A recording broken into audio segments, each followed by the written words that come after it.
Esse é o Capsu e nós vamos falar agora sobre a opinião dos jornalistas da Globo aqui, que é que o governo Lula já acabou, né? Segundo o Merval Pereira, está dizendo aqui, ó, para o Congresso o governo Lula já acabou. Ele está se referindo à pesquisa que mostra que os deputados não acreditam mais no governo Lula, mas também o enfrentamento direto desses deputados com o governo Lula, que mostra que eles estão realmente abandonando o barco, ninguém mais tem interesse em fazer parte do governo Lula, né? E o mais curioso disso é que você vai vendo aqui, tem outras pessoas também. A Amanda Klein também fala aqui que o Centrão está ameaçando debandada, está saindo do governo Lula. Tem aqui um quadrozinho da Globo News que fala basicamente a mesma coisa. E aí, o curioso dessa história é que você chega nesse artigo aqui da Marília Hermínia Tavares, em que ela fala que não, o problema é que o povo brasileiro elegeu um presidente de esquerda e um congresso de direita, e é por isso que é o problema do Lula. Eu diria o seguinte, né? O povo brasileiro realmente é mais de direita, não tenha dúvida nenhuma. A grande dúvida é como é que esse povo de direita elegeu o Lula, né? Pois é, esse é que é o problema. Essa notícia foi sugerida por Nagumo, Flavinho do Pneu e várias outras pessoas. Obrigado aí ao pessoal que sugeriu notícias lá no nosso site, no visãolibertaria.com. E obrigado a você que está assistindo o nosso vídeo. Se você gosta do nosso conteúdo, por favor, deixe o seu like e se inscreva aqui no canal, né? Pois bem, o Merval Pereira fala aqui ó, que a tática do governo de jogar os congressistas contra a opinião pública nunca funcionou. O governo está tentando isso, dizendo que não, que o Congresso está gastando demais, que o Congresso quer favorecer os ricos e não sei o que lá e coisa e tal. E a verdade é que esse tipo de coisa nunca funcionou, por vários motivos, né? Primeiro que o Congresso não vai estar nas eleições de 2026, vai ser os congressistas especificamente. E segundo que todo mundo sabe que essa parada de imposto sobre mais rico, IOF não é imposto de rico, IOF é imposto que todo mundo paga. Aumentar imposto é impopular em qualquer lugar, né? E aí, ele fala aqui da pesquisa da Quaest, a gente já falou sobre essa pesquisa hoje, que mostra que os deputados têm uma visão muito negativa do governo Lula. E, por a pesquisa, o governo Lula não vai ter nenhuma boa vontade do Congresso. Eu concordo com isso, é lógico, o governo Lula é um governo transplantado, é um governo que não tem coração, nem a população apoia o governo Lula. Nem quem votou no Lula apoia o governo Lula, né? Aparentemente, pelas pesquisas, o governo não terá boa vontade do Congresso. Sabia-se que o Congresso era de oposição, de centro-direita, mas não havia ideia de que os parlamentares considerassem tão medíocre o governo Lula. Ah, fala sério, pô. Desde o início, esse governo é mais medíocre de todos, né? E não tem como reconciliar um Congresso que está de má vontade com o governo. Esse é o ponto que eu falo também. A gente tem a notícia de que o Hugo Mota vai conversar com o Alexandre de Moraes lá no Gilmar Palusa. Os dois estão lá em Lisboa. E vamos ver o que vai dar essa negociação. Eu não acho que tenha conciliação aí, não. Vamos ver. O Merval Pereira pensa como eu. Não tem volta. Esse negócio aqui, um lado vai ganhar, um lado vai perder. A única chance do governo recuperar já não funciona mais. Os cargos, né? O governo sempre atraiu o Congresso, os partidos do Congresso, oferecendo cargos e oferecendo emendas. E ultimamente não consegue mais isso. E a situação de penúria do governo Lula é tal. O Lula deu tanto dinheiro para os amiguinhos dele do PT, porque a esquerda estava há muito tempo sem ficar no poder, né? Então estava cheio de boquinha, cheio de gente querendo mamar na teta do governo, da esquerda. O Lula saiu distribuindo cargo para esse pessoal todo, e aí ficou, não tinha dinheiro para dar para o pessoal dos partidos, né? Ficou essa situação que o governo Lula não consegue favorecer ninguém. Ele comprava os partidos com cargos e com emendas. Só que as emendas agora ele não pode também, porque o Dino bloqueou todo. Eu falei para vocês, o Dino sacaneou o Lula com essa história, né? O cargo não é mais algo que faça um político mudar de ideia.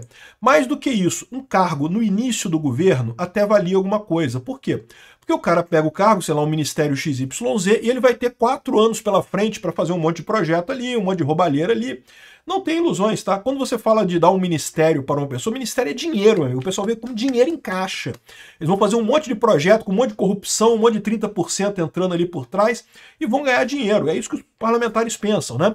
Então é lógico que eles queriam ministérios no início do governo. O problema é que você vai chegando perto da eleição, quando é um governo que você vê, esse governo que não tem apoio nenhum, coisa e tal, que não consegue andar com nada, vai chegando perto da eleição, o que o parlamentar pensa? Pô, tudo bem, eu adoro o dinheiro, mas eu prefiro mais me reeleger. Me reeleger é mais importante que o dinheiro. E não está tendo tanto dinheiro assim, porque o governo Lula é um governo quebrado. O governo Lula gastou tanto dinheiro para pagar pela própria eleição, para pagar por os cupincha que ajudaram ele, que não sobrou dinheiro para nada, né? Acredito que o governo Lula, para esse Congresso, está acabado. Quem está falando isso é o Merval Pereira. Eu acho que esse governo Lula já começou acabado, mas enfim. Os parlamentares se preparam para eleger um novo presidente em 2026 no lugar de Lula. Adivinhou, né? Pois é, exatamente. A tática do governo de jogar os congressistas contra a opinião pública nunca funcionou, na verdade. Olha só voltando aqui um pouquinho. Se preparam para eleger um novo presidente em 2026 no lugar do Lula. Por que não antes, pô? Faz o impeachment desse cara de uma vez. Faz o impeachment do Alckmin também, porra. Faz uma votação muito melhor. Ainda é o Congresso que escolhe agora. Por mais que se possa criticar o Congresso, não se pode abrir mão dele. Você está dizendo aqui que esse negócio de jogar o Congresso contra a opinião pública nunca funcionou, na verdade. Já foi tentado inúmeras vezes, né? Uma das peças fundamentais da democracia, não se pode anulá-lo dizendo que é um poder que só trata dos ricos. Porque não é um poder que quer se reeleger. E ele sabe que se quisesse dinheiro de rico, teria aceitado os cargos do Lula para pegar dinheiro do governo Lula. Não é esse o problema. Os congressistas já estão em modo de reeleição. É que eles sabem que esse papo de aumentar imposto só cola com a extrema esquerda. Só a extrema esquerda que tem esse desvio mental, que achar que tributar IOF não vai afetar o pobre. Todo imposto afeta todo mundo, né? Vamos ficar com um presidente isolado ou que quer anular o Congresso não faz sentido. Não é assim que a banda toca na democracia. O governo precisa encontrar uma saída. E Lula fez bem em recorrer ao STF na questão do IOF. Aí eu já discordo dele aqui, né? Porque tem razão, é uma questão delicada. O STF vai tentar uma conciliação. Aí que está o problema. Eu não acho que vai ter conciliação nessa história. Mas vamos ver o que vai acontecer, né? A Amanda Klein fala aqui, ó, Centrão ameaça debandada. O que ela está dizendo aqui é que essa crise do IOF, os partidos mais ao centro querem sair do governo Lula, mas eles já queriam sair antes, tá? Essa crise do IOF só explicitou as coisas. Estava todo mundo querendo sair do governo Lula, porque o governo Lula é um governo que está fadado ao fracasso. Daqui para frente é só piorar a situação, né? E o pessoal já fala em prazo para sair do governo, em agosto, não sei o que lá. A debandada já está certa. A única fonte de união que tinha, que era o Alcolumbre, que ainda tinha uma tentativa de unir o governo com a União Brasil, já abriu mão, já saiu fora também. Agora, o que eles estão dizendo aqui é que, por outro lado, o Rui Costa e o Haddad se entenderam, né? Ou seja, é isso que o Lula está tentando com essa virada à esquerda dele. A ideia do Lula é essa. Eu falei para vocês, essa virada à esquerda, ele está querendo manter pelo menos o apoio da esquerda, porque até isso ele estava perdendo. Então, pelo menos manter o apoio da esquerda, ele sabe que vai perder o centro, que vai perder a direita e com isso vai perder a eleição em 2026, mas mantém a esquerda junta e, de quebra, pode tentar um golpe tipo Venezuela, né? Esse é que é o grande temor no final das contas, né? Aqui tem um trechozinho aqui da Globo News, do Estúdio I, falando sobre... aqui, ó, é um ambiente horroroso, ninguém está disposto a ter condescendência com Lula. Ué, mas tem que ter condescendência com Lula? Que mané é condescendência com Lula? O Lula não era o bambambam, que ia chegar, que ia resolver todos os problemas, que ia acabar com os problemas, que ia gerar picanha e cervejinha para todo mundo, né? Já estão partindo para 2026, achando que o Lula está fora. É exatamente isso. Porque já viram que o governo Lula já está fora, já não tem chance nenhuma, né? O Lula já caiu abaixo de 40% de aprovação, o que é sinal de que ele não tem chance ano que vem. Eu vou tocar só um pouquinho aqui, não vou tocar o trecho todo não, porque é muito longo esse trecho aqui, mas só para vocês terem uma ideia. Pesquisa da Quest, que saiu sobre o que o Congresso acha dos congressistas, é muito clara. Sim. É um ambiente horroroso. Ninguém está disposto a ter condescendência com Lula, com o governo, coisa nenhuma. Já estão partindo para 2026 e achando que o Lula tá fora, né? Então, eu acho que isso é claro, e vai ser difícil o governo se livrar disso. Agora, o fato dele falar que em Congresso e não no Hugo Mota... O Lula está com problemas nessa história, mas sempre teve, tá? A verdade é essa, o Lula conseguiu comprar os congressistas durante um tempo, mas não por muito tempo. Aí tem essa coluna aqui da Maria Hermínia Tavares falando o seguinte, ó, sem mágicas no Brasil real. E ela fala algumas coisas aqui que eu concordo plenamente. Aqui, ó, o conflito entre o Executivo e o Congresso sobre o aumento do IOF põe a nu as tensões de várias origens. De um lado, trata-se do capítulo de rearranjo das relações entre os poderes, requerido por mudanças nas respectivas forças e coisa e tal. É aquilo que eu falo para vocês. Durante o governo Bolsonaro, o pessoal jogou muito para dar mais poder para o Congresso, justamente para anular o poder do Bolsonaro. Eles achavam ótimo. Não, bota mais poder para o Congresso, que aí o Bolsonaro tem menos poder. Qual o resultado disso? O Congresso ganhou mais poder. O Congresso hoje tem as emendas todas lá, o orçamento impositivo, um monte de coisa. E olha só, isso foi até o próprio Bolsonaro que incentivou isso. Por quê? Porque o Bolsonaro, vocês sabem, foi congressista por muito tempo. Ele tem muito essa visão da importância do Congresso, né?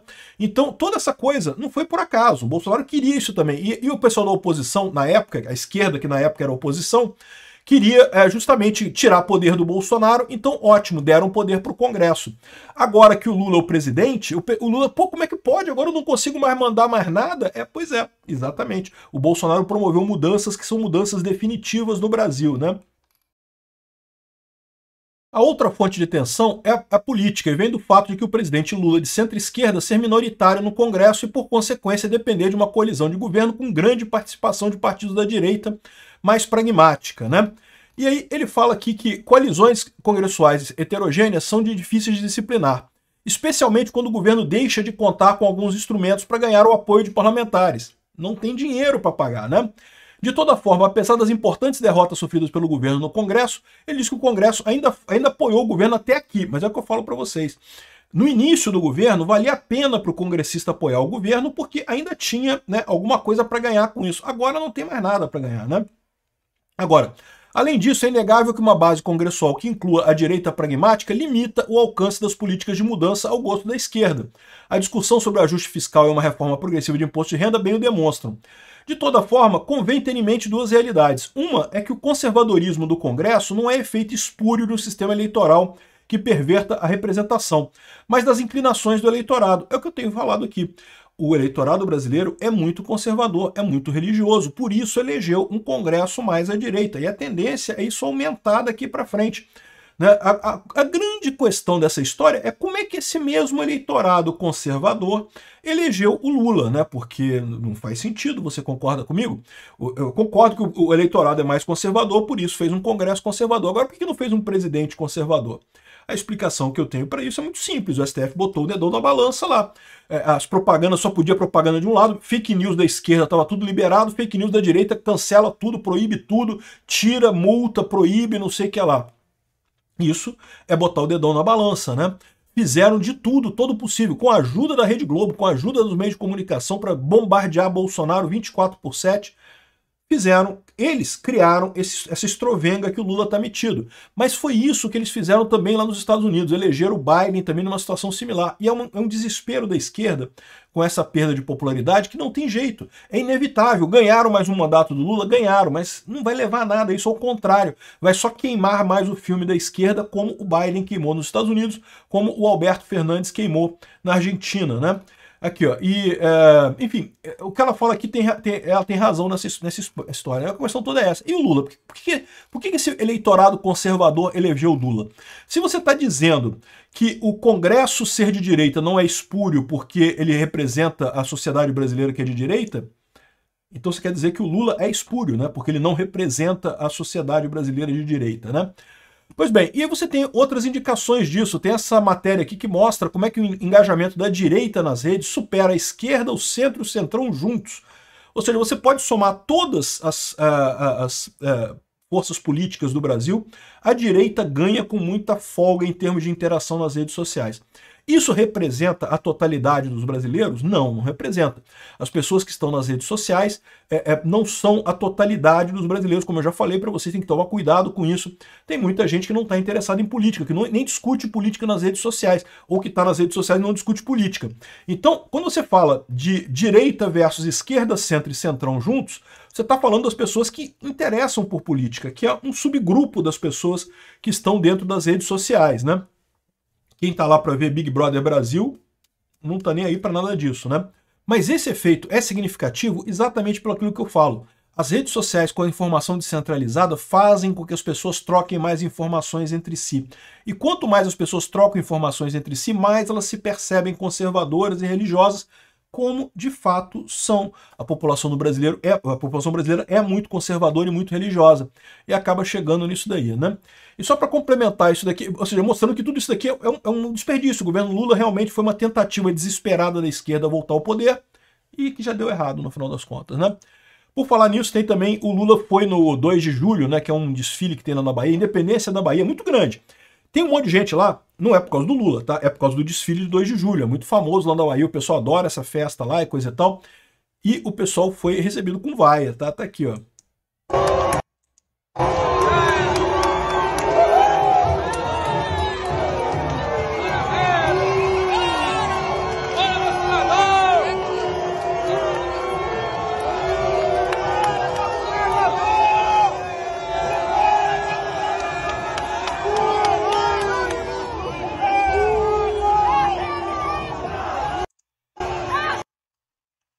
Eu vou te falar um negócio aqui na Bahia, meu amigo. Imagina no resto do Brasil.